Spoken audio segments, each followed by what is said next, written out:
Let's make some noise. Come on. Oh, yes. Yes, Nick Foles. Let's make some noise indeed. Welcome back, everybody. Happy Sunday night. Welcome back to another broadcast week of the Final Word here on the It's a Wrap Sports Network with your boy MattyB on the call tonight as we get ready for a hopefully a very productive, entertaining weekend.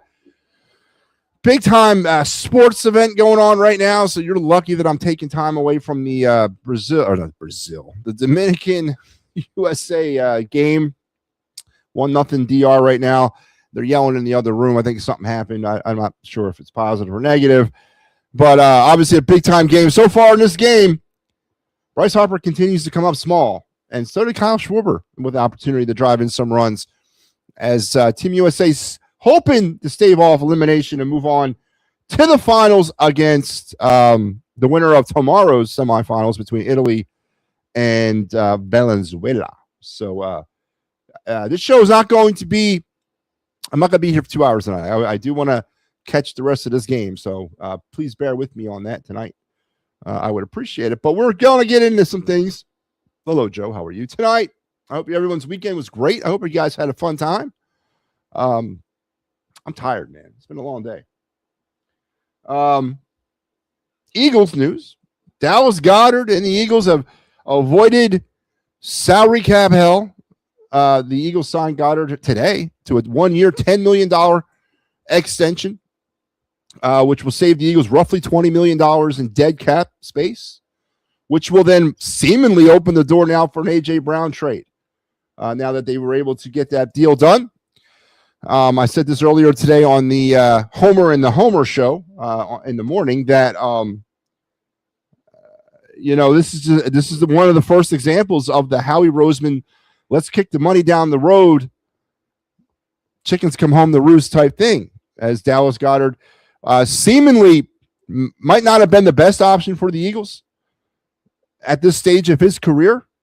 Did have a great year last year, one of the first that he's had relatively healthy, but pretty much held the Eagles hostage on saving about $20 million in dead cap because of a principle of the way Howie runs business for this football team. And so the Eagles were kind of stuck with having to sign Dallas Goedert. Now, what does that mean for the Eagles' immediate future of the tight end position? Does that take a possible first-round selection in that guy Sadiq off the table for the Eagles? Do the Eagles defer? I hate to use that word, but defer the tight end of the future till next year? And what happens if Dallas Goedert reverts back to his old injury-prone ways in 2026? But I guess the 5-meter target is they had a need at tight end, and they addressed that need with a known commodity, and they're going to bring him back. I don't know if really there was much of a question or in doubt that they were not going to bring him back based on the financial pickle that Howie Roseman put them in.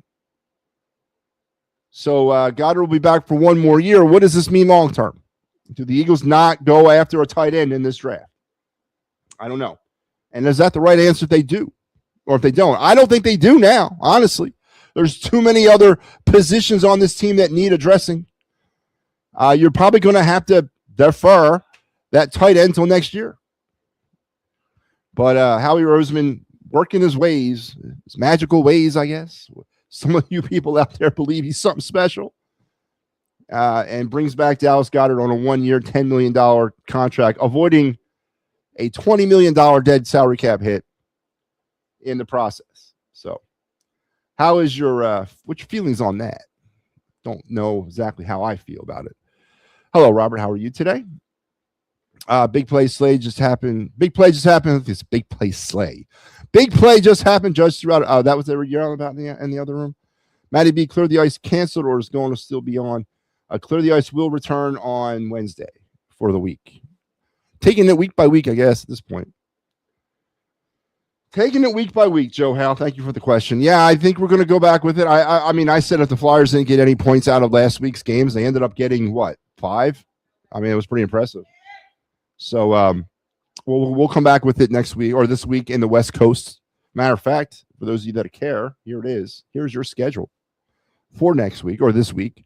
I will have you Wednesday in Anaheim. Mike will have you Thursday in Is it Staples Center? Is that in like Inglewood? Where is the Staples Center? Is it in LA?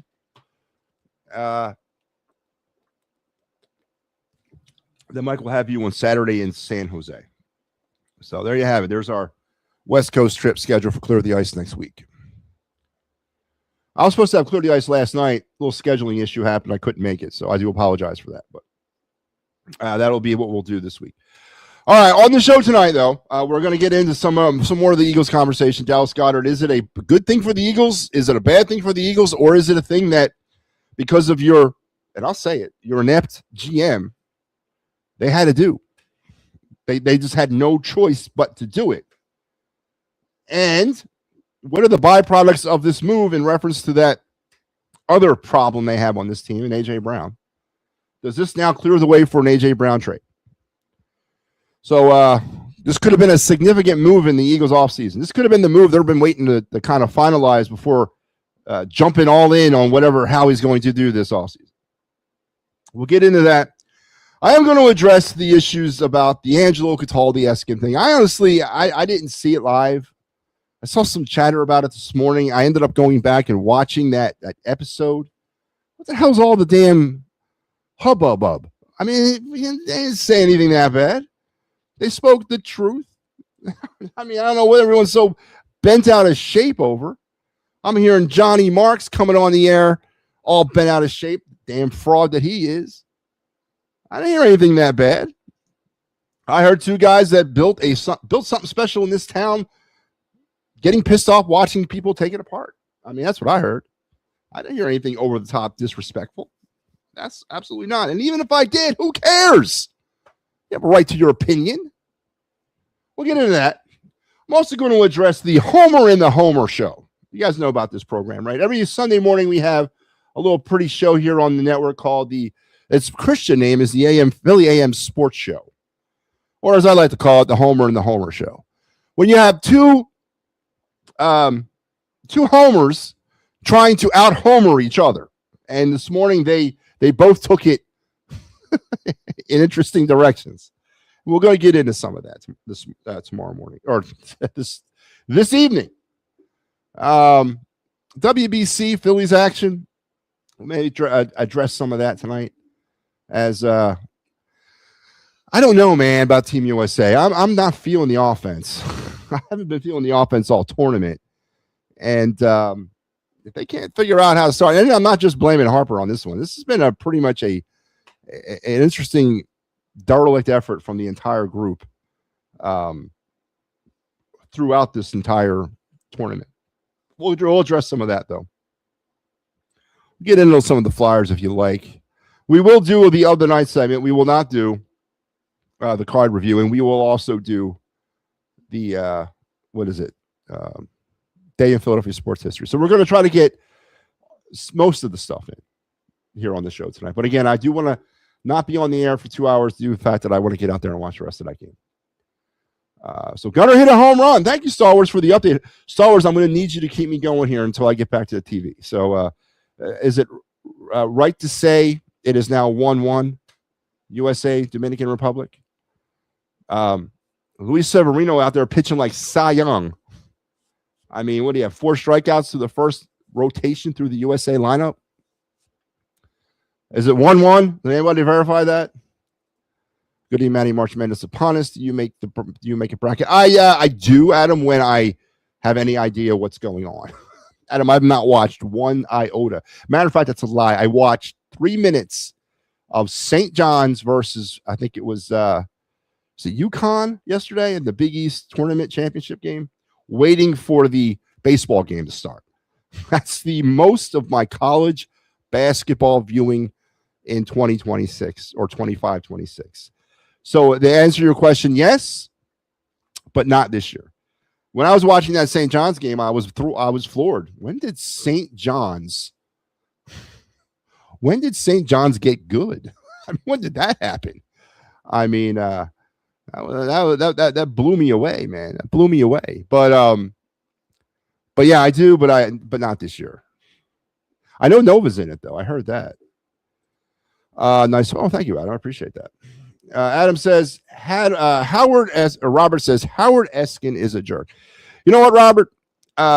Them's fighting words here on this program, and I want to ask why. Why is Howard Eskin a jerk? And please feel free to drop your comment, or I can open the phone line if you want to hop on and physically tell me why you think he's a jerk. I'd like to know.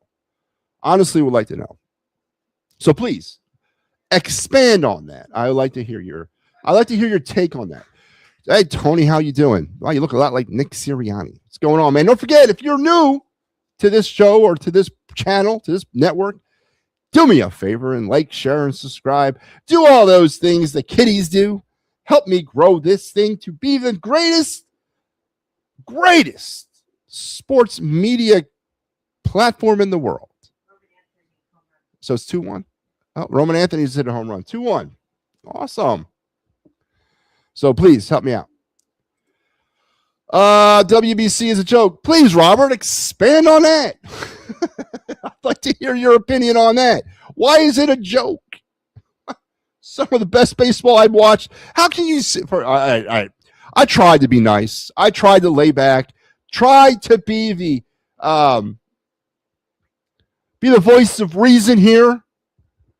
How can anybody who claims to be a baseball fan or a sports fan, I'm even going to go broader than that, a sports fan, cannot like playoff baseball in March? I mean, I don't know what to tell you, man.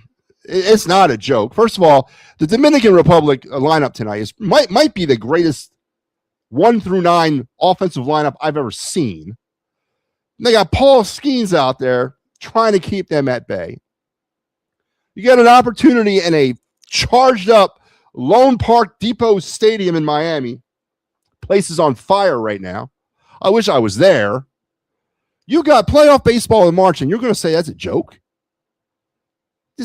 I wish they would do it every year, and I cannot wait for the 2028 Summer Games when baseball will return as an Olympic sport.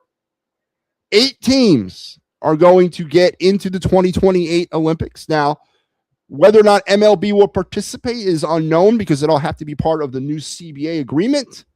And I guess first things first with that. But the Olympics paved the way for Major League Baseball to participate, as the baseball portion of those summer games will be held between July 13th and July 19th, which is eerily similar to an All-Star break time frame. So 8 teams. And by the way, I believe the Dominican and Venezuela are in. They've clinched bids to that Olympics. USA is in because they're hosting the games. And then the other 5 teams will be selected throughout tournaments throughout the next year and a half. So give me more of this, man. Absolutely more. I mean, I don't know what in the hell is going on with, and then I'm going to get into Philadelphia and the sports scene toxicity of the soft ass culture of fans these days. And maybe I'll start with Robert about the WBC. How is it a joke, man? I'm watching playoff level baseball in friggin' March. I walked away from the World Series in November into this in March. How is that a joke? I don't really understand. Or are you going along with the masses, with the other sheep out there who want to, throw shade on the World Baseball Classic because it might get somebody hurt? Could it get somebody hurt? Yeah. Has it gotten people hurt? Yeah. Will it affect them this year? I don't know. But I do remember a few years back, Rhys Hoskins, final game of spring training, tore his ACL. It happens when you play. I don't know what to tell you, man. But to sit here and tell me it's a joke? Come on, man. You know what you're talking about. Come on.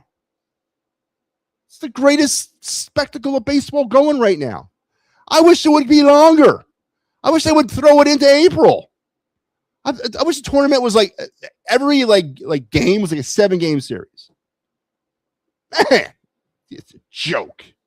Come on, man. Come on. But I digress. Let's get back on track. Oh, yeah, our night in Philadelphia sports history. So we're going to get this thing going like we do every night with our night in Philadelphia sports history. So let's strap in, strap on, strap it up, and put your head, hands, or keep your head, hands, and feet inside the car at all times. And here we go. Your stay in Philadelphia sports on this day in 2001. The Flyers inducted arguably their greatest defenseman of all time, Mark Howe, into the team's Hall of Fame. The franchise leader among defensemen in goals with 138, assists 342. Howe was a three-time first-team All-Star with the Flyers and a four-time winner of the Barry Ashby Trophy as the Flyers' most outstanding defenseman. And as we talk Flyers, and if you want to look at the state of the Flyers as they rebuild patiently through this, one of the key elements that has defined this team throughout its history has been a lockdown franchise-level defenseman. During the Stanley Cup years, obviously, it's Barry Ashby. In the 80s, it was Mark Howe. In the 90s, into the early part of the 2000s, it was Eric Desjardins, and then nothing, right? That's been sort of one of the problems. We have not been able to find that next guy. I mean, Chris Pronger looked like he was going to be the guy until concussions took him out. Then there's just been a steady flow. Ivan Provorov never developed into that guy. There's been a steady flow of duds ever since.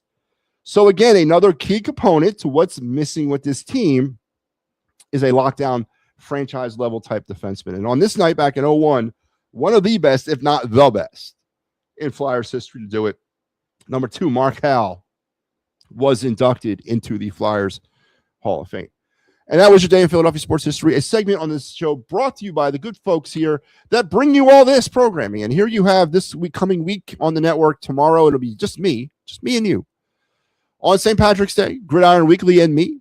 On Wednesday, you got Pittsburgh Sports Desk and me, and then me again. So I'm gonna, and it won't be a 2 for that night, as I will not keep the final word rolling till 1 a.m. But I will do the final word and then come back at you at some point after Flyers Ducks and do the post game. On Thursday, you got me and Flyers Kings, which I believe is Mike Alaro. Al returns Friday night for the Philly Friday Frenzy. And on the 21st, is the best of the week in Yitza Rap Sports. On Saturday, some Flyers Sharks post game. Then we get it all going on Sunday. Big day on the network on Sunday. Philly AM Sports returns. And then we do our Fighting's Final Season 5 premiere episode. It'll be the 2026 Phillies season preview. And then I will be returning to my 10 o'clock time frame starting on Sunday, March 22nd. So this is the last time on a Sunday night that you'll see me at 9 p.m. I am going back to 10 o'clock starting next Sunday. So set your watches. And all the other greatness that happens here. So there you have this week's schedule. So, oh man. All right, let's get into some of this, man. You guys are killing me with comments. I apologize. I'm behind. Let's get it caught up a bit. Tomorrow, can we open the phone lines? I may open them up tonight, Joe. Let's see. Thank God. Is that what happened? Is that who gave up the Roman Anthony home run? So they already got to Severino? Good. 2-1 Roman Anthony. 2-1 Roman Anthony. I got the update. Italy players were playing. There was a day off. Italy players were playing. There was off. Because they ruined the Phillies players can't get injured and miss a lot of the season. Well, again, Robert, I disagree with you. Well, no, I don't disagree. I agree with you, but can't you do that feasibly? Couldn't you do that waking up in the morning and stepping out of bed, tearing ACL, right? Reese Hoskins in a final spring training game a couple years back tore his ACL. Now, granted, Edwin Diaz celebrating a save in the 2023 WBC tore his ACL. I get it. I'm not living my life like that. I'm not going to wrap my players up in bubble wrap. And by the way, as far as the injury situation, maybe Bryce Harper needs some time off, man. Bryce Harper's terrible in this tournament. Absolutely terrible. So I disagree with that. I disagree with that philosophy. I see your point, but I disagree with it. A lot of things can happen, man. You get hit. You can get creamed by a bus crossing the street tomorrow morning. I ain't live my life in fear of that. And how can you deprive a young man of an opportunity to represent their country? How can you go and look somebody in the eye and say, you know what? I don't want you playing for Team USA or Canada or Italy or Dominican Republic or Puerto Rico because I'm afraid that you're going to get hurt. No, I don't think you can do that. I don't think that's fair. Honestly, don't think that's fair. Do you think the New Jersey Devils were wincing when Jack Hughes took a stick to the face, lost a tooth, and kept playing? Come on, man.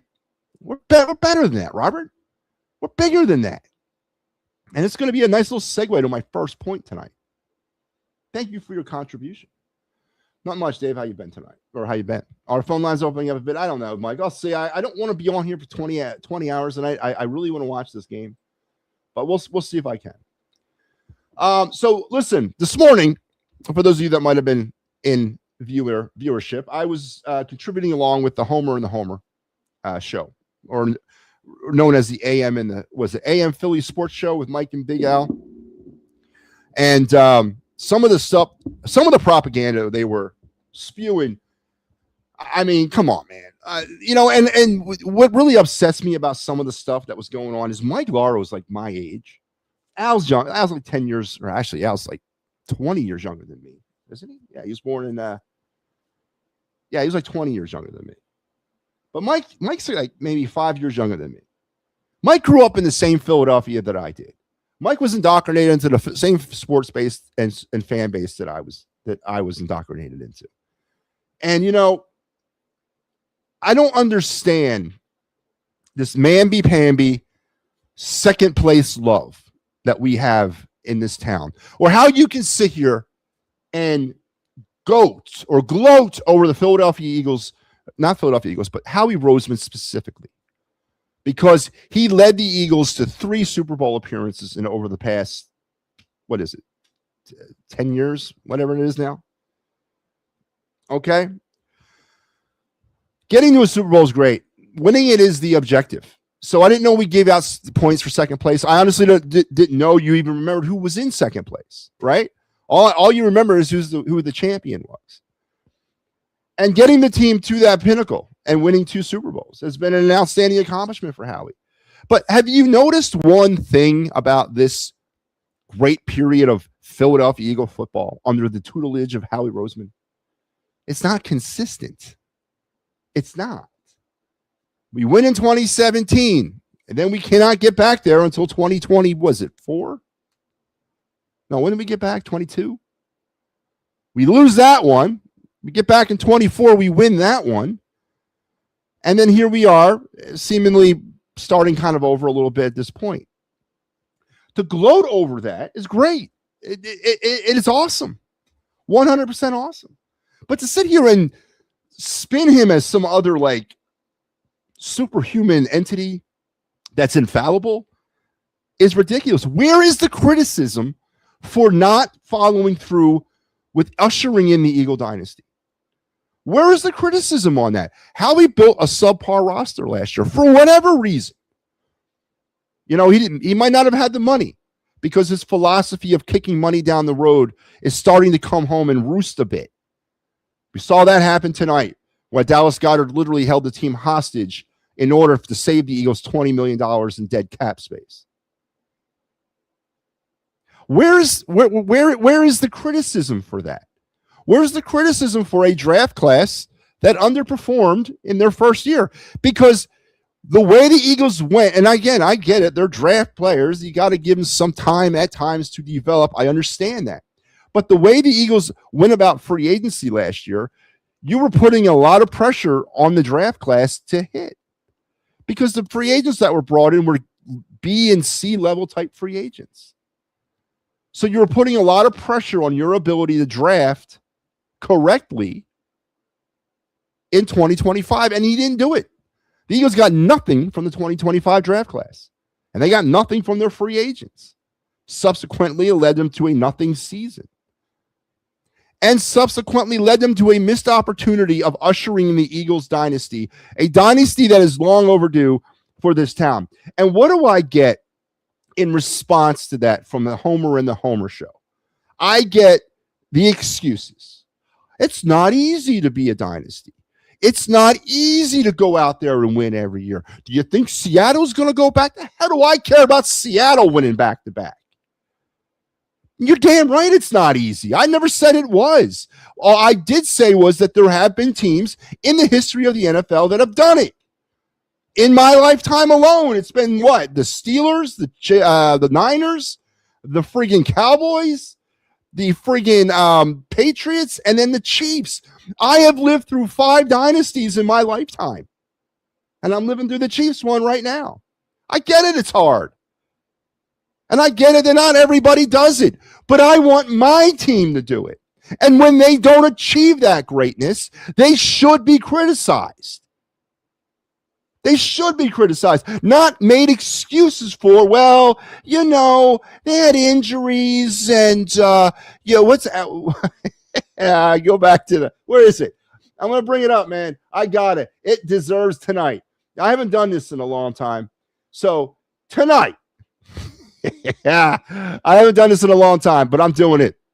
Tonight, I am revisiting, and I'm revisiting with you people one of the only sponsors we have here on the network.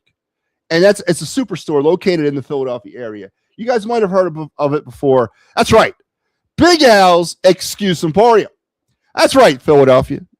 When the sports reality hits too hard, when you can't wrap your head around the fact that Howie Roseman's not immortal, or that Joel Embiid is a bust, or that Rob Thompson absolutely could not manage his way out of a wet paper bag, you do not have to fear, because Big Al's Excuse Emporium is here for you to satisfy all your sports reality problems. Because why deal with it if you can excuse it away?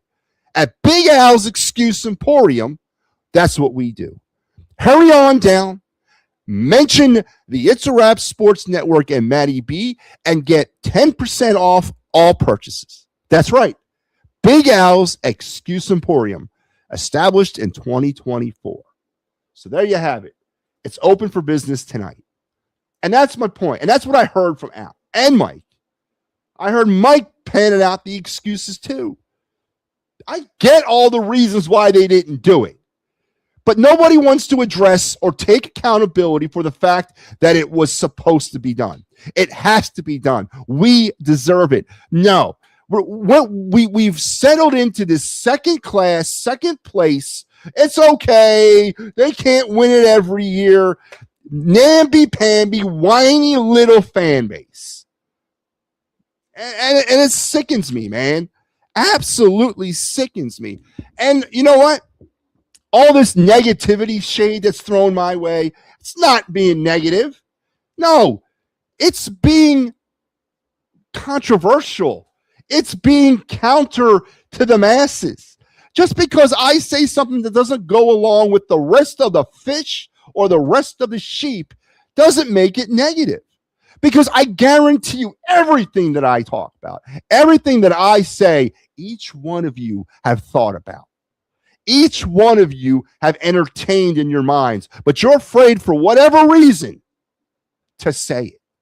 But that's okay. That's why I'm here. That's why I carry the cross. That's why I do it. So, listen. Do I expect the Eagles, Flyers, Sixers, and Phillies, and who am I missing? That's the four of them, right? Do I expect them to go out and win every year? Yeah. Yeah. Am I upset when they don't win it every year? Yeah. Is there reason to change things if they don't win Super Bowls or World Series or Stanley Cups or NBA Finals every year? Is there reason to change things because they haven't achieved that goal? You're damn right there is. And I'm never going to sit here and apologize or try to explain why I want greatness. Because that's not what I am.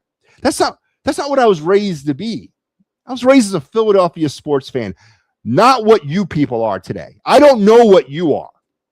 You're excuse people. You want to wish all the bad feelings away. Let's all hug it out, man. I'm never going to do that. And then this kind of ties into the Angelo Cataldi, Howard Eskin nonsense. You know what? Long live the friggin' king. That's right. Long live the king. Robert said earlier he thinks he's a jerk. But has Robert posed any, has he said, where's Robert at? Robert's right here. Robert said, thank you, MattyB. I understand. Okay. And then there'll never be a dynasty ever in my lifetime. Okay. Well, Robert, where's the answer to the question I asked you about why you think Howard Eskin's a jerk? Why? Because he's controversial? Because he says things that you don't agree with? That's why he's a jerk? That he puts a lightning rod on himself? That's why he's a jerk? Do you know Howard Eskin personally? I don't. He very well might be a jerk. But what he's done for this town in terms of sports media, he's a god, an absolute god. Because he doesn't go along with everybody else, because he's as shallow and vain as he is, and an egomaniac, makes him a god. Absolutely. It's hilarious because it's entertainment. Right? I don't know the man. I don't know what he is like behind his front door of his house. Right? But I do know what he meant to this community in terms of growing up with it. You know, a lot of you out there don't remember what it was like pre-sports radio. I do. I'm a 610 WIP OG. I grew up in my younger years listening to sports talk radio as a 2-hour block on like 1210, like on Tuesdays nights or weeknights with Don Henderson and Steve Fredericks.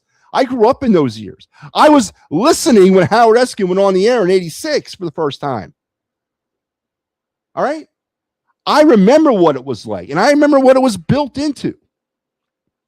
I'm not sitting here telling you that I agree with everything they say, but I sure as hell am not going to sit here and criticize them for speaking their opinion. Absolutely not.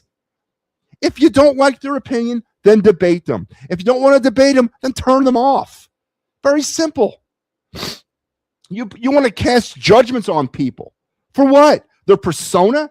A lot of people think I'm a jerk.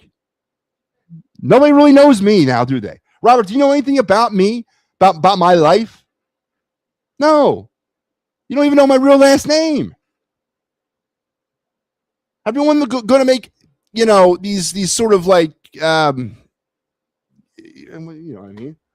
Why can't I think of assumptions? God damn, about me and about Eskin and about Cataldi. I don't like Cataldi. I don't like his brand of radio.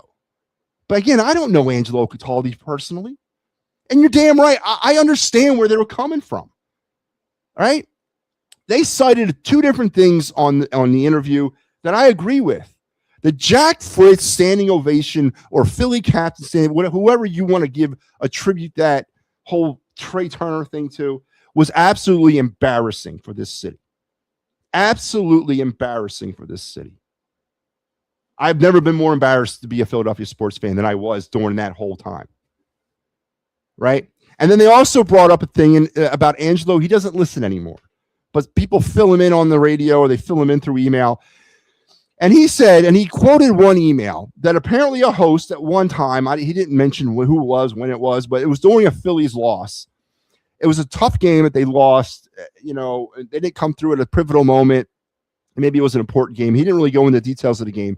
He said that the host of that particular show on that particular day, all they could lament on was how valiantly the Phillies fought in defeat.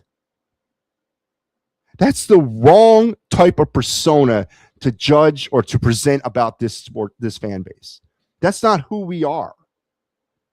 Losing supposed to be vile to this town, right? Because we've done so much of it, we're tired of it. But this fan base, and I'm saying, because there's two of us now. There's two fan bases.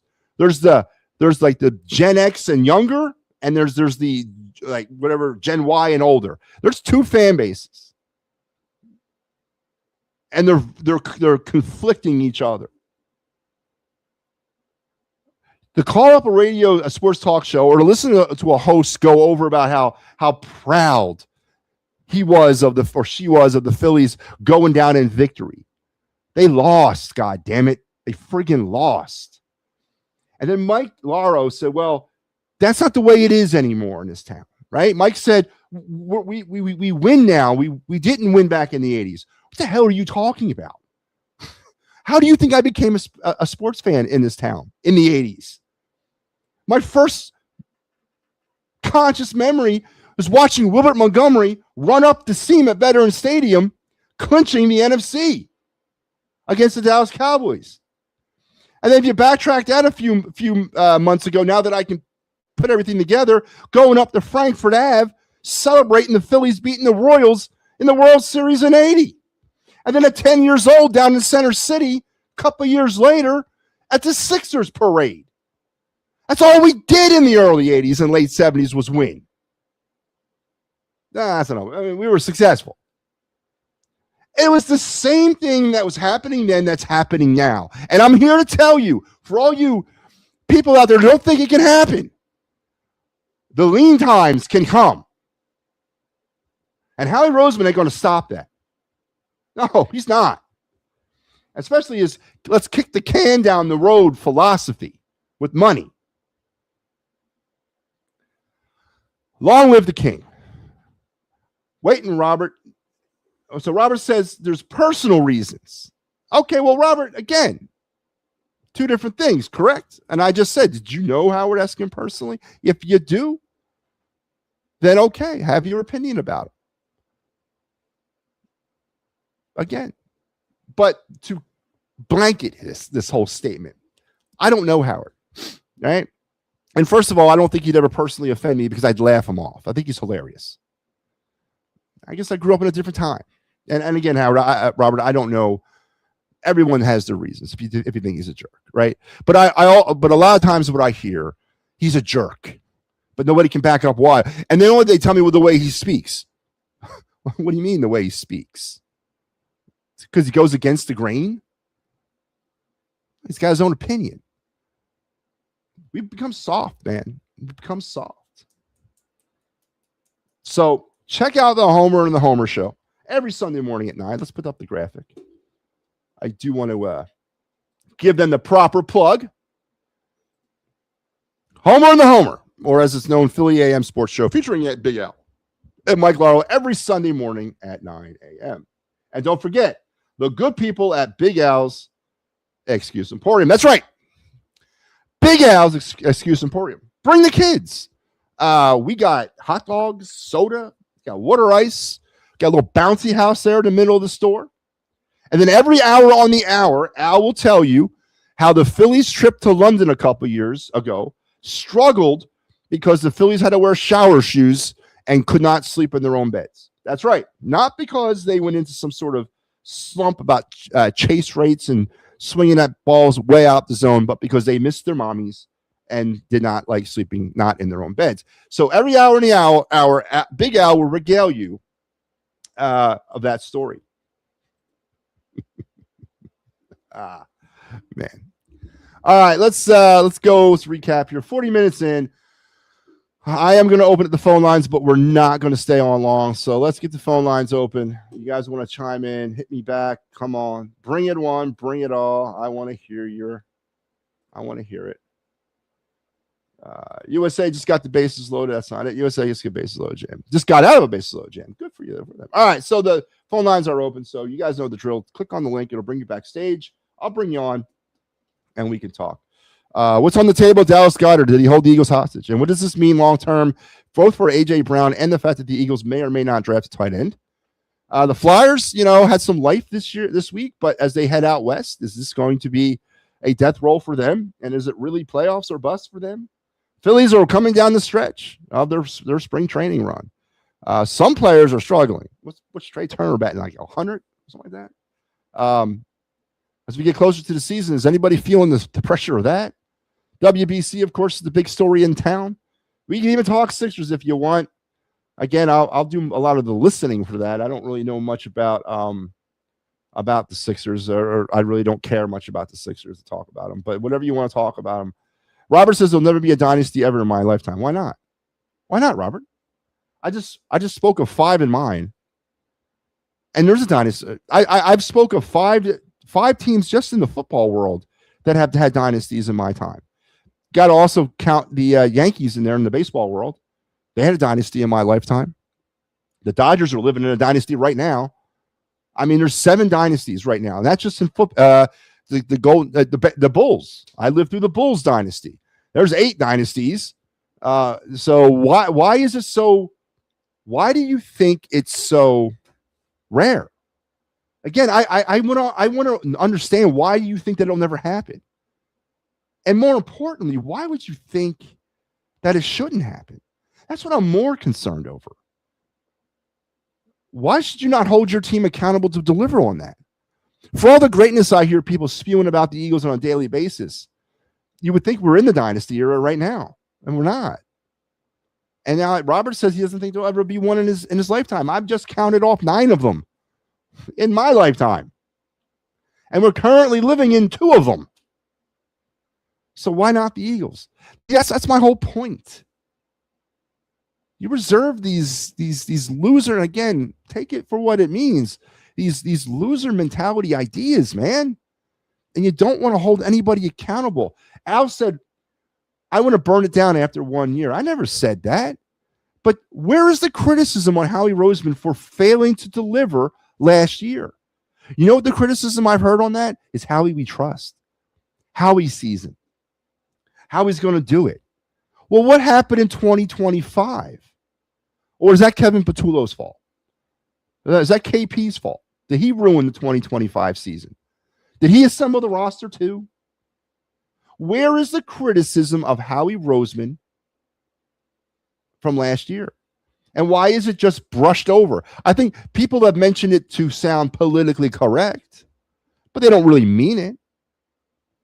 And the kicking McMoney down the road, it has come back to bite the Eagles because you were forced essentially to work out a deal with Dallas Goedert, or you were going to face a $40 million hit, or what, 20, whatever it was. Dallas Goedert held the Eagles hostage and held Howie hostage because of Howie's negotiating principles. Where is that criticism? No one wants to get into that conversation with me because they're scared. They're scared to be kicked off the Eagles Island. They're scared that they're going to have to listen to Big Al give an 8-hour re-indoctrination speech about what it is to be a Philadelphia sports fan. And that would scare me too. Yes, it would. But where is that criticism? Let's go to the phones. Hello, Joe. How are you?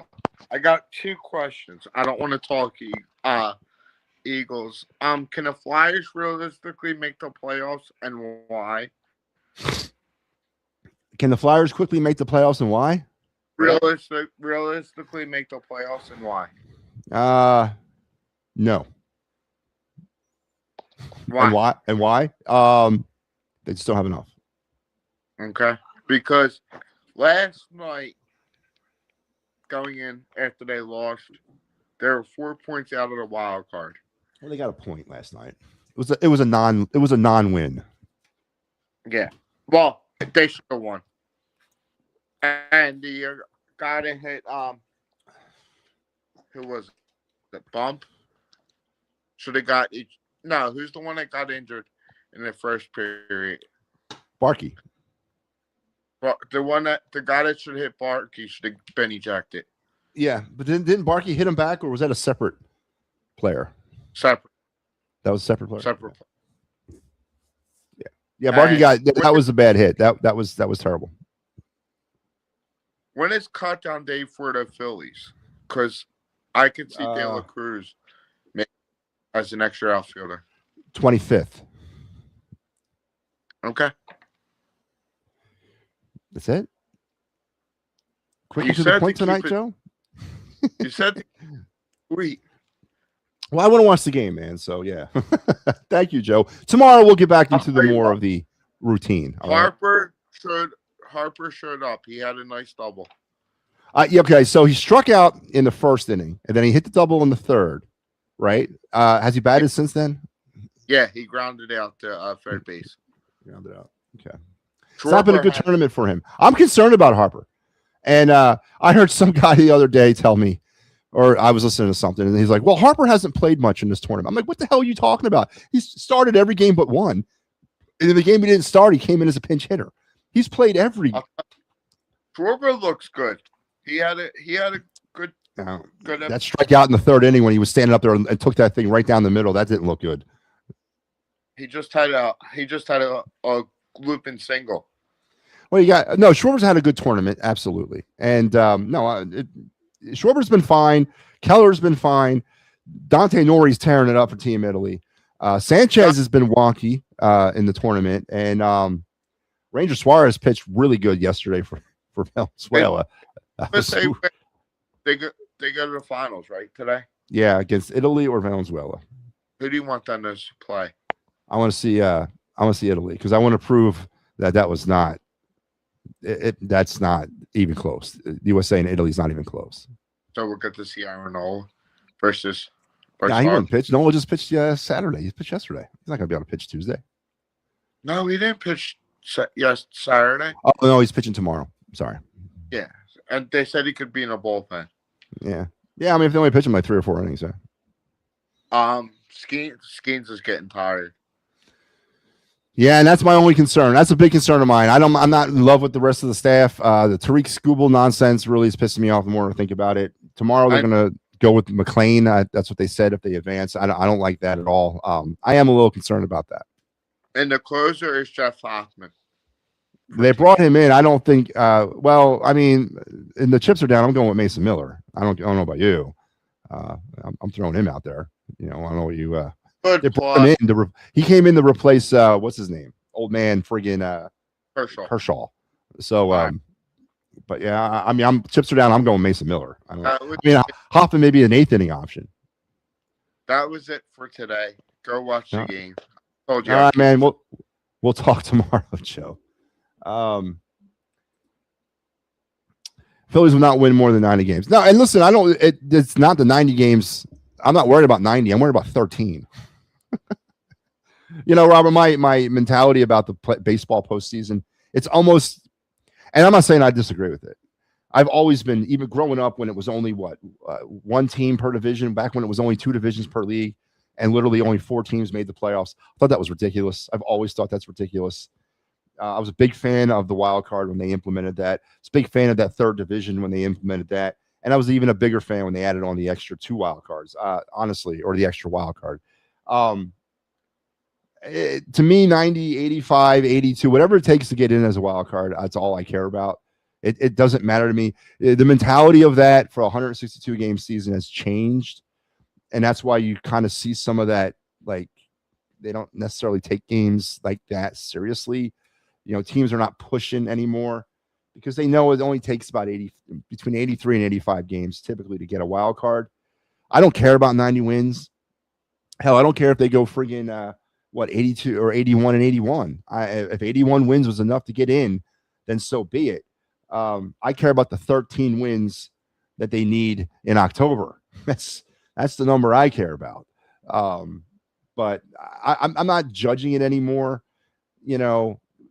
3-peating in the NL East, would that be nice? Yeah, I guess. I don't care.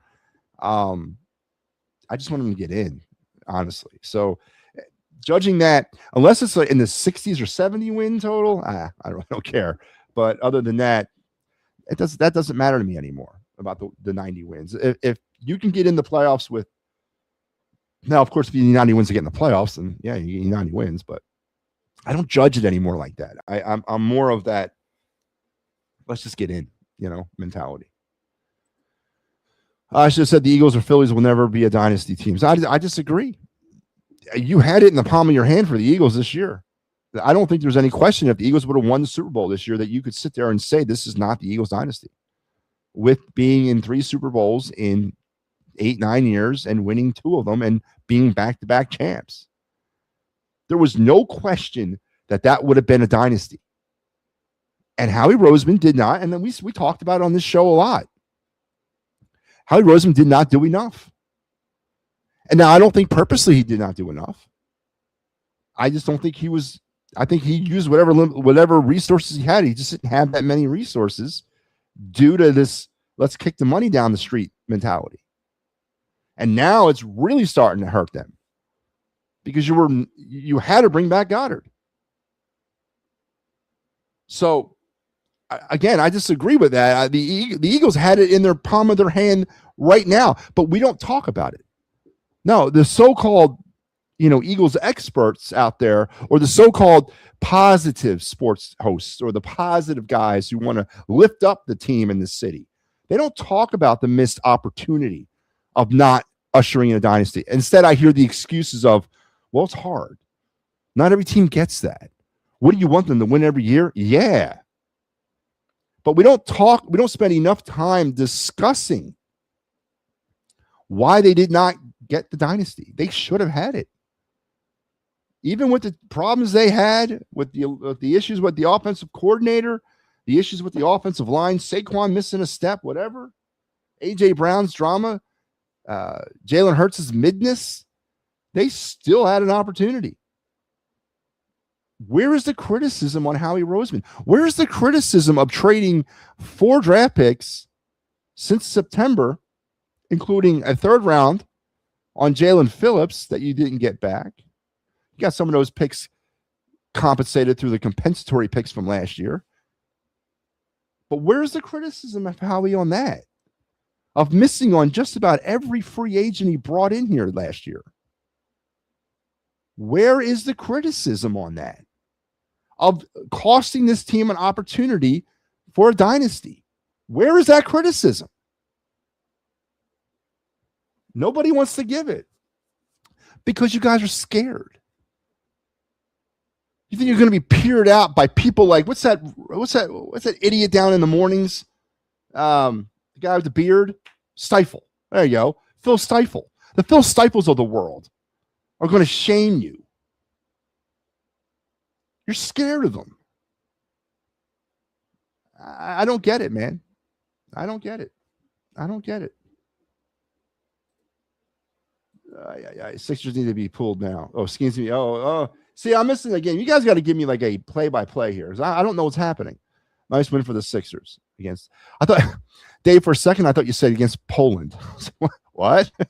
What have they been delegated to a lesser league? Are we playing international now? You say so, Dave. I know nothing about the Sixers. That's another dumpster fire. All right, back to the phones we go. Hello, Michael. What up, Matty? Can you hear me? What's going on? Yeah, I can hear you. What's up? I'm trying to find this. My puppy has my headset. I'm trying to find what's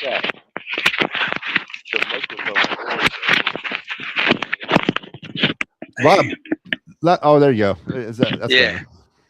Yeah, well, I had a puppy that just, she got a hold of my headset. Well, my son has a puppy. But, yeah, I know that.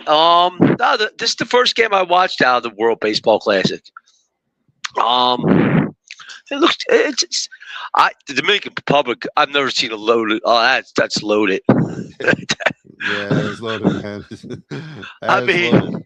Imagine what that lineup would do with like if that was a real MLB lineup. Oh my God, man. Can you imagine that? Well, to pay them, all they do is play baseball, 7 days a week in that warm weather. There. And yeah, so them and Korea and Japan. Our guys are good, but them Latin players are special, man. The pitchers are special. Who's it? Jose Contreras. They're talking about him. Was he the first guy? Was he the first Cuban to come over and pitch for the Yankees? First? He might have been. Well, I don't mean like sure. That, but like when they all started coming over here, was he the one who came over on the? He was on like a boat or a rowboat or something small. They were talking raft or something. He came over here. Yeah. Yeah. But I think didn't he end up in the Mets first? Was he a Met before he was a Yankee, or was he a Yankee then a Met? Well, yeah, something like that. But my point is, all them Latin pitchers, they got like 40 pitches. They don't have 1, 2, 3. They throw like 40 pitches, man. Like, yeah, and they're throwing their fastball. Their fastball starts at like 96. Yeah, and they're 45 years old because they all lie on their birth certificates. Yeah. That's a good point. No, but it's 2-1 right now. It's on bottom of the 5th. Soto's up. First and second, 1 out. Okay. So we got a home run from Gunnar, right? Yeah, and one from Roman Anthony. That kid's a stud. Okay. That kid's gonna be he's gonna be yeah. Whatchamacallit is pitching. I don't know who's pitching now. It's just some sidearm pitcher. Rogers. I don't know who he is. So they removed Skeens. He's out. I was taking care of my dog. Yeah, so I didn't have have it on right there to see. Yeah, they took Skeens out. Skeens is nasty. This is the problem with this. This is the issue, Kaepernick, and the people that are anti-WBC, and I understand. The limitations that are on these guys is terrible because of the time of the year, and the other teams don't want their guys to get hurt. Because I would have rode Skeens until his arm fell off in this game. He'd be going out there in the 9th inning if I needed him. You know what I mean? I wouldn't have been taking him out. There's no way. Do you know? Nolan Ryan never won a Cy Young award. Okay, he was too. My man pitched like in one season. He was, I forget what he did, but he pitched 326 innings in one season. Yeah.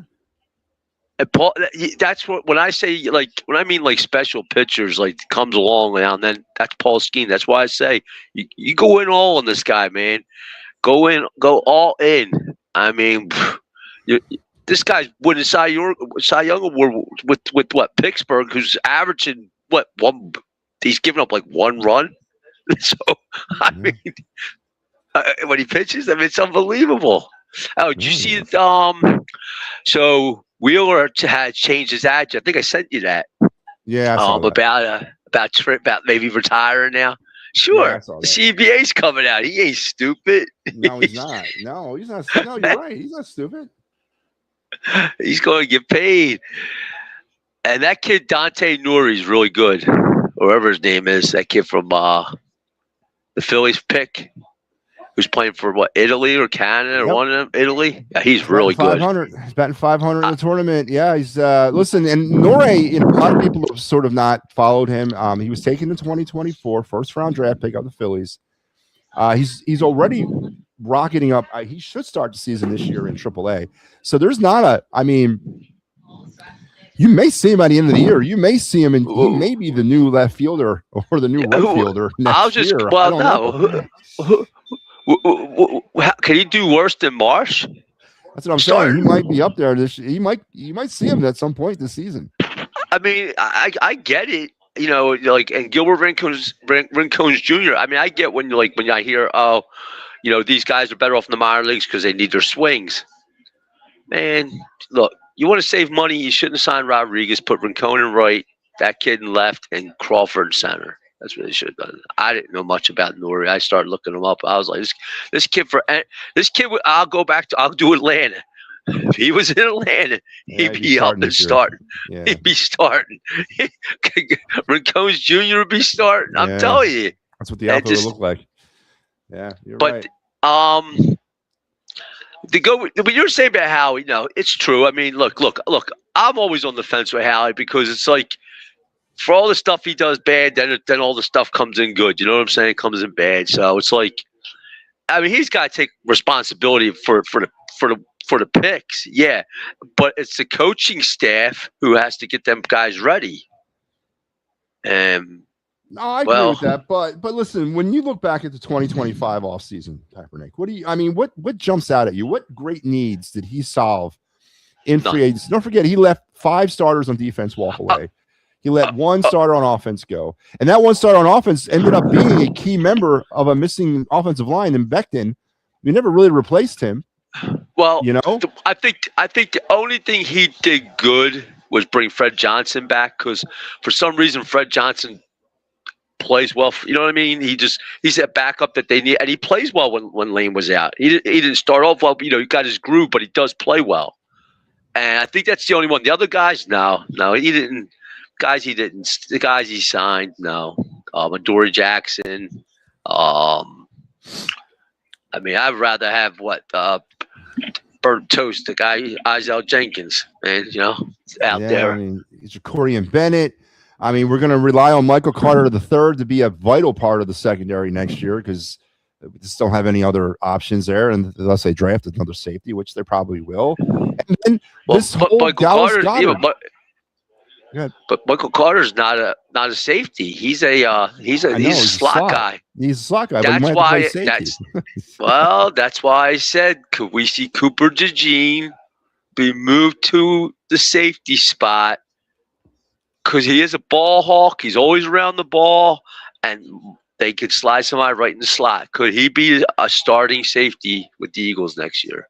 I think he could be a safety, but I'm telling you, and I think I told you this before, not under Vic Fangio. I don't think Fangio is touching him out of the slot. I don't think he's going to move him. And I think that now whoever replaces Fangio in 27 may be singing a different tune, but I don't think because if it would have happened, it would have happened last year. They would have made the move last year at some point in the season. And then the Dallas Goedert thing. Listen, hang on, the Dallas Goedert situation.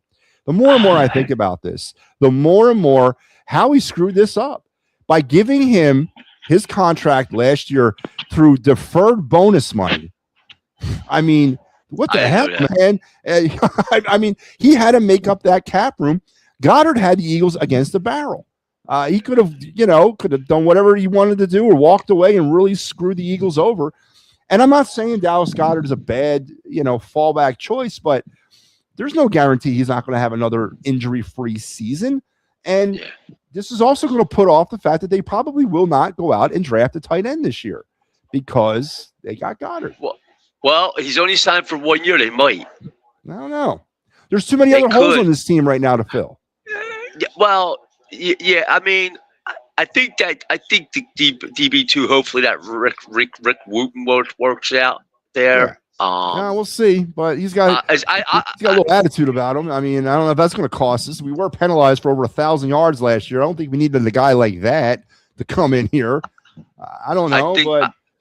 They got to get themselves another safety, and they can't get Gardner Johnson. He's gone already. Yeah, Buffalo. I mean, I think they're drafting somebody. But I heard about was it Epps or somebody or whatever his name is. I heard he might be re-signed. It's just this is a mess. As I always say, Matty, if it's crap up top, it's gonna be crap down below. Okay. Yeah. It's a little the way how he's doing things, but then you got the whole Sirianni thing going on there. I mean, that's just a mess in itself. And the Fangio thing, he was going to retire, and then he's back. Does he try? It never came out on why he was thinking about retiring. Was it because of the way Jeff Stoutland was treated? That's what I'm saying. Then they fired Jeff. They ushered Jeff Stoutland out the door. I mean, what's really going on down there now with this signing of Goddard? Does this open up things? Do you start seeing? Does AJ get moved now? Does a big trade happen? Does Crosby get sent here? I mean, there's a lot of possibilities that could come now. Now that he's got probably about $30 million of cap space now to work with versus $11 million. So I mean, I don't know. Maybe this opens things up a bit, but I don't know. Well, they got to get. Well, here's the thing. I don't think the. How do you put this? They're lucky to have Devontae Smith, but do I believe Devontae Smith is a number one in this league? No. My opinion, no. Okay, I don't think so. But I think he's a hell of a player. I love him, and I don't want him to leave. He's a hell of a player. Yeah, what I'm saying, but they got enough talent. If they're all rolling well with Saquon, Goddard, and Devontae, I mean that's more talent than most teams got. You know what I mean? Like just in general. And then we got Jalen. Then we got Jalen Hurts. We go right back to him. Yeah. Well, I think on defense, to be honest with you, I would involve Nolan Smith in any trade because I like Nolan Smith. The problem is he's 230 pounds playing edge. I'd run the ball at him all day. Yeah, so would I. Why wouldn't you put him in a trade for Max Crosby? Now you got Crosby on one end, and you got Jalen Hunt, who I think is going to be really good on the other side. Now but here's a name that's supposedly they're looking to trade. They could be looking to trade. What about Josh Sweat coming back? I heard they want to get rid of him out there in Arizona. Well, I heard he wants out of Arizona, and that's okay. Well, I heard they wanted. Okay, well, yeah, he wants out. I mean, he doesn't want to be there anymore. Now, I don't know. Yeah, I'd take Josh Sweat back for like a fourth rounder. I'd give up a fourth round pick for him. And I'd give him Nolan Smith. Yeah. Goodbye. Yeah. No, listen. Just look at the Eagles' defensive line. When they had Josh Sweat made Jalen Carter better. Jalen Carter made him better. He made all them other guys better because he had double-digit sacks. You can't double-team everybody. That when you got guys already, Jalen Phillips, I'm glad he didn't sign him. Oh, okay, he's getting quarterback pressures. That's just as good, but sacks help out. That's what they needed, and sometimes they didn't have. They didn't have a guy. Von Miller. Do you know Von Miller had 8.5 or 9.5 sacks last year? He led the Commanders in sacks. Yeah, I saw that. That's what I'm getting. I like you look at that and you look at the Eagles and go, they need that. That's what makes that team so good when they can get the pressure on the quarterback with the front four. Yeah. Everything just runs so well. But, Matt, I'm going to let you go. So because still 2-1, bottom of the sixth, and Dominicans up with no outs. All right, well, Mike, we'll check back tomorrow. Hopefully, we're talking USA, and I want to go Italy in the finals. I want revenge against the Italians. I want to show them that was a fluke and that was a De Rosa situation and all that. So, give me Italy, So but you let's want to see go Team Aaron? USA. You want to see Aaron Noel on the mound? Well, we talked about us? this. He's pitching tomorrow night. He's pitching tomorrow night against Venezuela. So I don't know if he'll be ready or able to pitch on Tuesday. So we'll see. All right. We'll see. All right, Matty. You have a good night, man. All right, you too. All right, Papernick. All right, listen, I am going to cut it short here. We'll save the other night segment for tomorrow, and we'll get into that. But I want to thank everybody for being part of the show tonight. And remember, listen to me.